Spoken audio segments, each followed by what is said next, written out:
Suppose that I were to ask each one of you this question. What were the 2 or 3 biggest moments of your life up to date?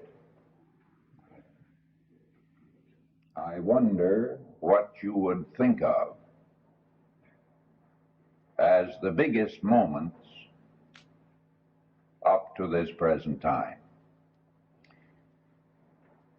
Would it be the time that Uncle George died and left you $50,000, $100,000 if Uncle George did do that? Everybody's dreamed about such a thing, but maybe it happened to you. Was it the time that Father gave you a new car for graduation, perhaps?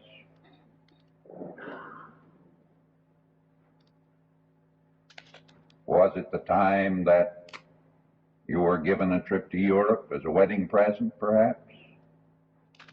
Well, all of these are material things, and they are enjoyable to be sure. But if you lived a while after that, their significance faded as the days came and went. Here is what one person says about life's biggest moment. Licia Albanese, famous operatic singer of the Metropolitan Opera. On the night of my debut at the Metropolitan Opera, one of the most important moments of my life, I knelt to pray, and for that moment, everything stopped, had to stop, because to pray, one must actually separate oneself from the world around him. For those moments in prayer, you are timeless, released completely from the pressures and excitements around you. One must stop to understand the great lift all such moments hold for each of us, and the reward for such pauses is a peace of mind and heart that can change an entire world, just as it has done many times before. Can you see this opera singer in a side room, down on her knees, praying earnestly that she should be a channel for the divine harmony in the role that was soon to be hers, and then having this great spiritual uplift, and then later, years later, saying, that was one of the greatest moments of my life. Some years ago, I described one of the great moments of my life. Let me refer to it again. All through my own high school and college days, as I have said before, I was bedeviled by a nameless dread and fear of speaking in public. I found it utterly impossible to do so without a trembling voice and shaking knees, due to a fearful, ingrown sensitivity, due to the fact that the stream of consciousness was being turned in upon myself in a most foolish way, but still there it was. To recite in a class in college was a nightmarish experience that had to be repeated daily. Yet down deep in my soul, I felt that God Almighty had called me to the ministry. And I kept saying to myself, here I am, a college student. Here I am with these unspeakable fears of people. And unless I can get over this thing and do it quick, I am sunk. I am a lost cause in the field of the ministry. So in my junior year in college, I deliberately put my name down as a participant in what was known as the Pinkham Wright debate in Kalamazoo College in Michigan. That was a debate held annually at the commencement season when all the old grads were back, and this took place during commencement. And two men battled each other on some great question of the moment that seemed very important. Strange as it may seem, the question that year was the question of the single tax. We don't even hear the term anymore, and I dare say that you college students listening to me have only heard about it in an academic kind of way, but it was quite a large question back there, and here was this fearful young man going to get up in front of a commencement audience to debate, of all things, a single tax. Well, I prepared myself very well, but I had sleepless nights before that June day came. And just before the debate, I went into a side room like this dear soul I just read you about. And I fell on my knees, and after locking the door so I wouldn't be disturbed, I did completely forget the whole world, and I said, "Oh God, this is it. Here out there is gathered a great audience that packs Bowen Hall." That was on the top floor of the administration building, a large hall. I have never yet made a decent speech. I have always betrayed fear in my voice, my looks, and the shaking of these poor knees. Now, God, this is the day. I must have divine help. I must be able to completely forget myself and immerse myself in this subject. I have deep convictions, oh God. Now walk with me out there and help me to know that this call to the ministry hasn't been a futile error of the first magnitude. I shall never forget something that happened as I rose from my knees, because suddenly all fear was gone. I felt that the divine power was indeed in charge of the situation. And I remember with what calm I opened the door and walked out onto the stage where Mr. Bert Bowman, who was to oppose me, was already present and seated in his chair. Now, Bert Bowman, God bless him, he's a fine fellow. I've seen him in recent years. He's traveling now for the Federal Council of Churches, and whenever he comes to Iowa City, he comes to see me. It's happened about 3 times in the last 5 years. And we always speak about the morning of the Pinkham Wright debate. Bert Bowman was a large, heavy-set fellow, and I remember he sat with his arms folded and a smoky smile on his face as he turned to look. He knew my difficulties. We belonged to the same literary society and were good friends. And he was one of the strong speakers and had been. He never had any difficulty standing up and saying what he believed with all of the presence in the world. And I never will forget how he looked at me, as much as to say, "Poor Louis. What I won't do with him in about 10 minutes now." But he didn't know the thing that had happened to his friend. And he spoke first. And then with this power, this spiritual deep certainty that had taken command of my personality so that all fear was gone. I had no thought of what was happening to me personally. And during the next hour and a half of that debate, including a long period of rebuttal, I can still see the people sitting there with the most amazed look on their faces. What has happened to this man?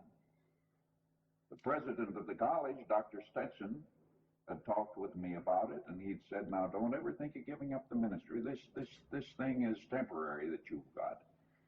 You'll get rid of that." He always believed in me, it always helped, and he was there that morning. He was the moderator. And my friends, when the whole thing was over, there was a glow of satisfaction as the three judges that were faculty members came in with their report and said that I had won the debate and gave me $15 in gold. They used to have gold pieces in those days, a $10 gold piece and a $5 gold piece. You will never know what that gold felt like as he put it into my hand and said, "You won the Pinkham Wright debate."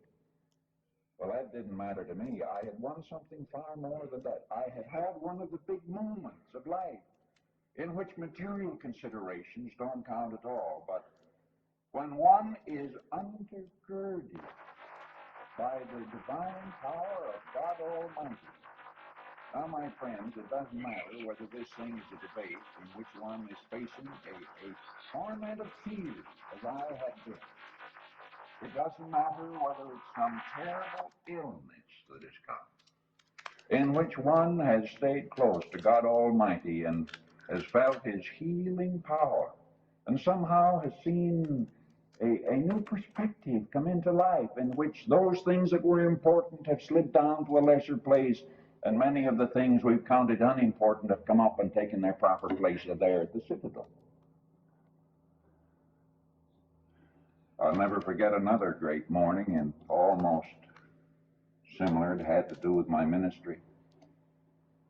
I fought going into the ministry. I said, "I don't want to do this thing. I want to teach history."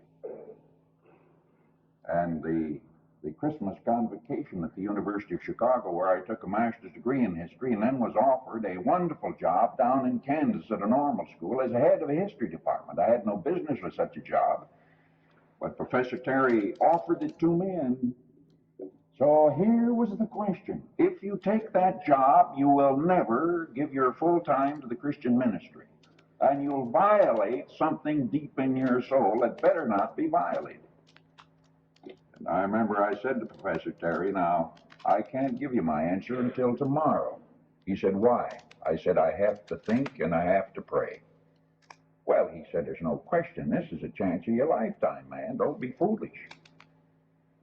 I couldn't sleep that night because I knew if I took it, you see, I'd compromised, worked out a compromise. I said, I'll take a teaching job in history, then I'll find a little country school someplace where I'll slip out there Sunday morning. Won't be much people there. I'll somehow get through it, and then in that way I'll answer this divine compulsion I'd felt through the years. That's the way I had it figured out. Now here I was, square up against a decision. Are you going to be a minister and give all your time to God Almighty's work, or are you going to slight it and give just the leftovers? So I remember getting up at 4 o'clock in the morning after a sleepless night, going down into Jackson Park. Close to Christmas, it was cold. Pacing around there by Lake Michigan in the dark, and an old fella came along, asked me the way to a certain factory. And I said to him, "You go over and take a Cottage Grove car and go out about 3 miles, and there you'll find it." He said, "Well, I'll walk. I'll go over." I said, "Walk, man, it's cold." I noticed then he didn't have an overcoat. He was shivering. I said, "Take the car." He said, "I don't have car fare." I said, "Sit down here a moment." We sat down on a park bench, cold though it was. He told me how his son had tuberculosis, how it had taken all that he and his wife had saved to send the boy out to Colorado. The boy's getting better, he said, but we have no money left. So I came into Chicago. He said, "I'm 70. I retired 5 years ago. Now I'm going back to work. What is worth it?" he said. Well, I said, "How about the overcoat?" He said, "I pawned it last night to get a place to sleep. And now I haven't had breakfast." He said, "It's all right. I'll get a job." I remember I had $4 in my pocket altogether. I was getting $15 a week preaching at McKinley Park Methodist Church as a student pastor. I was down to $4. It was just before Sunday. I reached in and gave him two of them, and I had two left. And at that moment, it was one of the big moments of my life. I will never forget it. My decision was made for me. Suddenly, the most amazing joy flooded my life and my heart. I knew there was only one decision. Go tell Professor Terry you don't want the job teaching history in the normal school down in Kansas. You're going to Boston and enter the theological seminary for 3 more years of hard work and give your full time to the ministry. Well, my friends, the old man began, the tears slipped down his cheeks as he took the $2. He said, now I'll get some breakfast. And I said, now you go take a car. God bless you. He went away, but I walked back to my boarding house. And the reason it's a big moment is because the wallpaper leading upstairs was about as black and dingy and unbeautiful as any wallpaper you ever saw in your life. It had been a nightmare to me. Day after day, suddenly, as I walked in, that wallpaper became the most beautiful wallpaper in the world.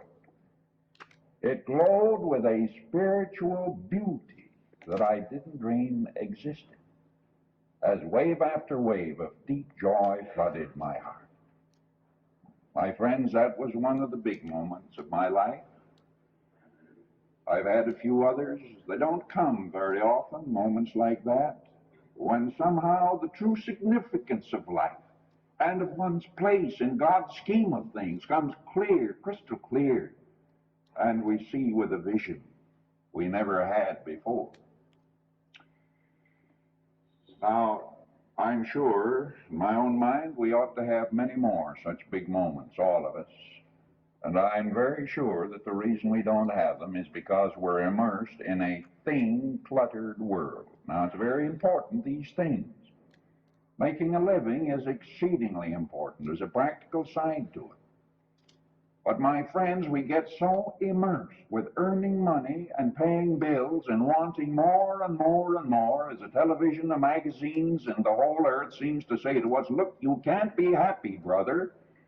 You can't be happy, sister, unless you spend another $1,000 for something you want and perhaps run yourself deep in debt and then worry and fret about whether you might get sick and never be able to pay that debt. All this kind of monkey business, my friends, that simply inundates our lives. Arthur Farwell is one of the great musicians that he's no longer with us, but a few years ago, well, this is what he was. He was a supervisor of municipal music in New York City, the lecturer on music at Cornell University, head of the Department of Music at the University of California. He's the man that inspired the building of the Hollywood Bowl that we're all so familiar with.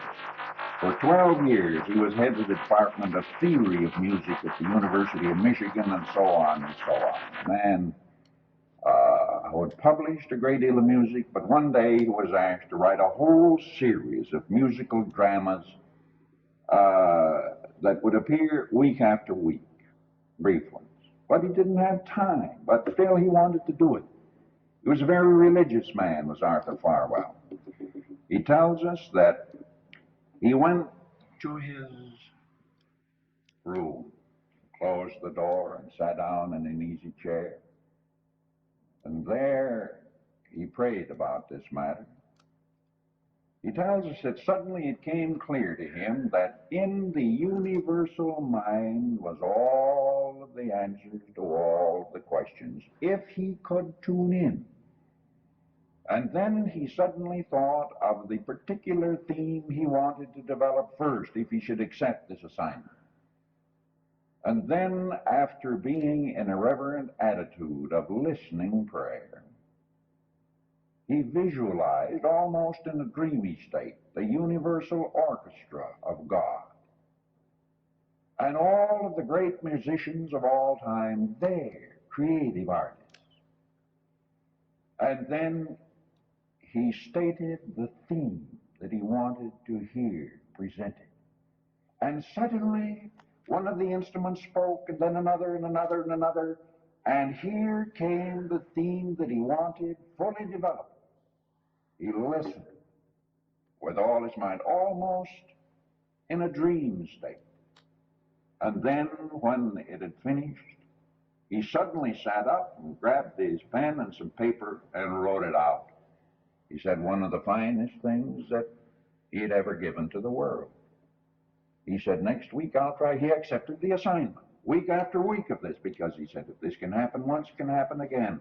And so week after week, he used the same technique and did the most creative work of his whole life. Now, he said, I did this for 20 years, and I never thought of using this technique of prayer to tune in to universal mind and universal love until there was a great difficulty arose in my life. He said there came to be a terrific conflict between myself and another man in the music world. Great friends that we've been, we became enemies through an emotional disturbance, and I realized I was too small, and I'm sure he felt the same way, but pride kept us apart. And so he said, I went into my room, I sat down, I tuned in, I said, oh God, there must be an answer. Now, while I listen, show me what to do. And suddenly, he said, there it was, as clear as day. What he needed to do was to get rid of his pride and to replace it by some deep humility. Some deep humility.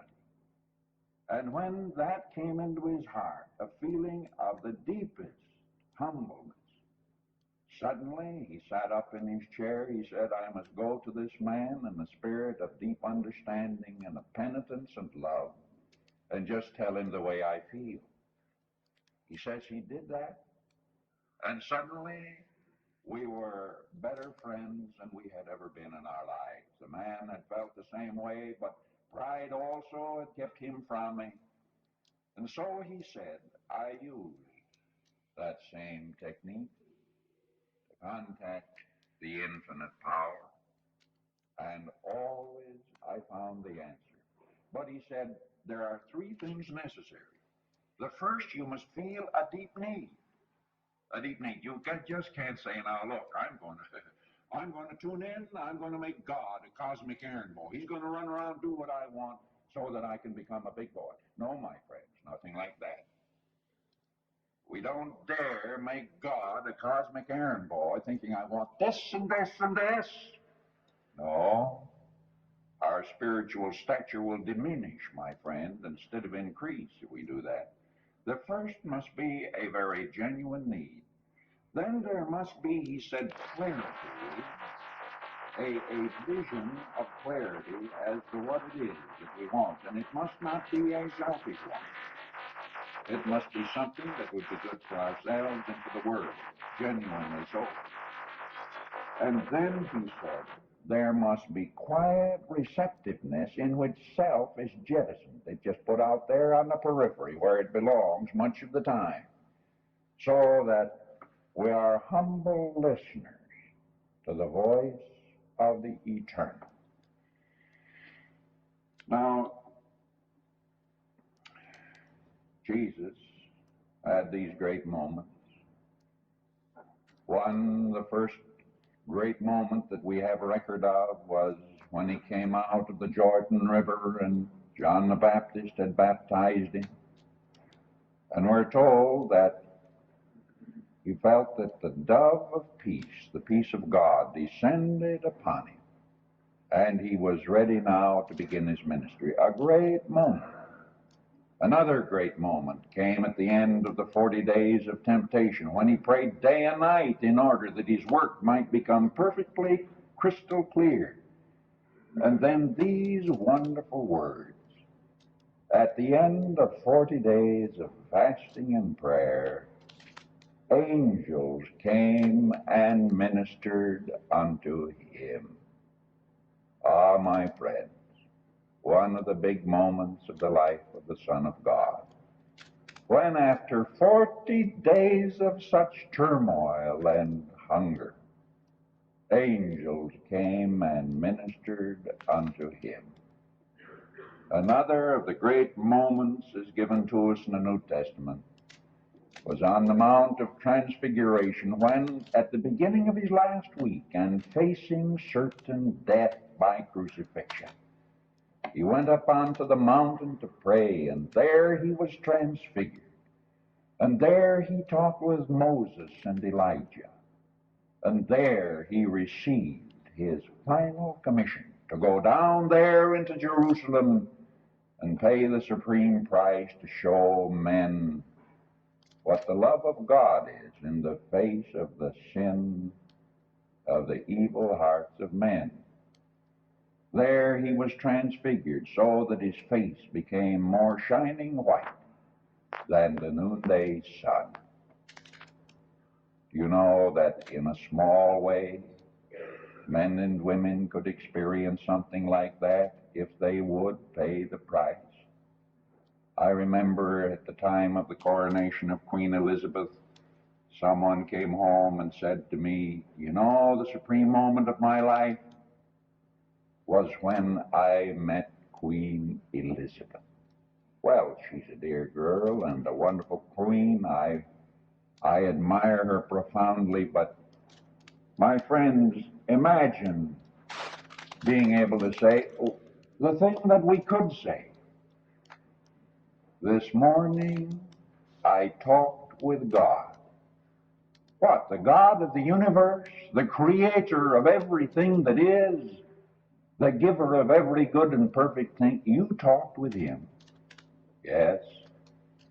I remember there used to be an ad in a paper from Psychiana. Frank B. Robinson used to put in an ad saying, I have talked with God. I really have. Send for literature.